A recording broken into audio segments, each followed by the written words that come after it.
So here's something a lot of people don't give much thought to when they're planning a through hike, and if you're lucky, it happens every day when you have to squat in the woods. And so toilet paper is going to be an essential part of that process. Some people use these for toilet paper, which isn't a good idea. These are actually plastic fibers, so if you bury this, I mean, if you can use it for toilet paper, you got to carry it out and recycle it, which is a pain. Because if you bury these, you can go back and find it in 100 years. It's still going to be there.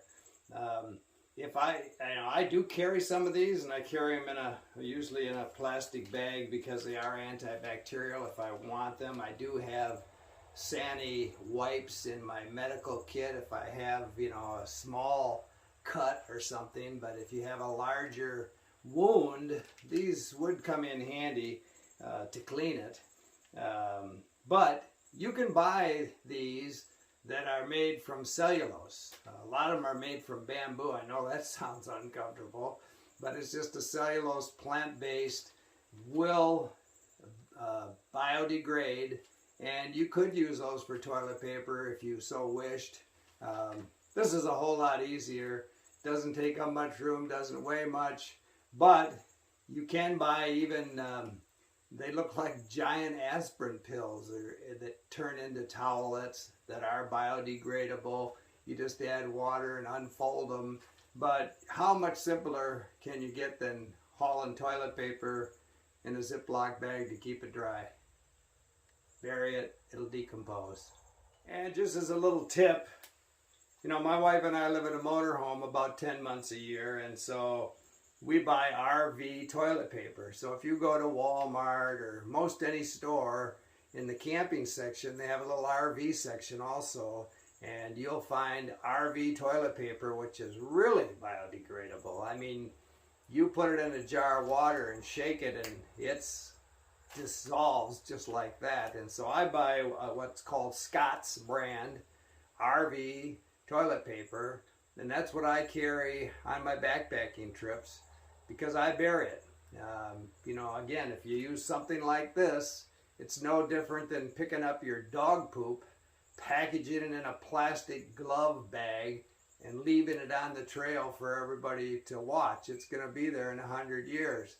So toilet paper, RV toilet paper, even better. And I have discussed cat hole tools in the past.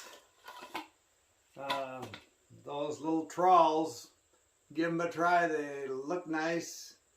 To me, they're hard to handle, kind of sharp edges. They're not very strong. I mean, I can't dig in the desert with them. And so I was talking about this dig tool. Titanium. You grab that thing, you can grab it right there. It's not going to cut you. And you can dig a cat hole so quick with this thing.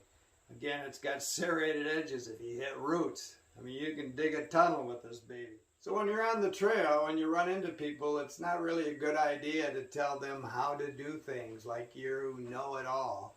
I don't give people advice unless they ask me. And on the Pacific Crest Trail, Northern California, I can't even remember what the town was, but I came into a hostel, and it was just a middle-aged woman and myself in this hostel, and we were talking, and in the kitchen area she was working on her pack, and she had just really taken up backpacking and was doing a section of the PCT, and she seemed to ask me a lot of questions, so it kind of gave me a green light to try and help her.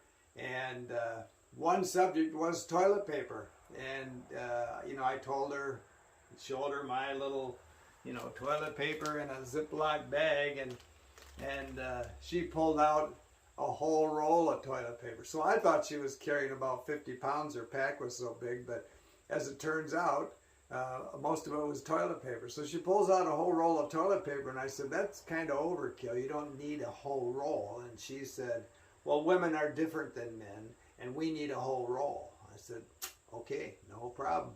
I have no opinion.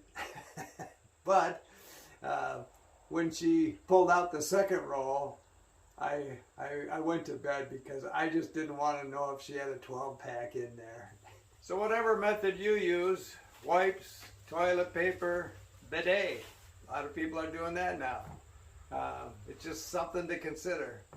Another thing, check off your list before you head out. Keep smiling.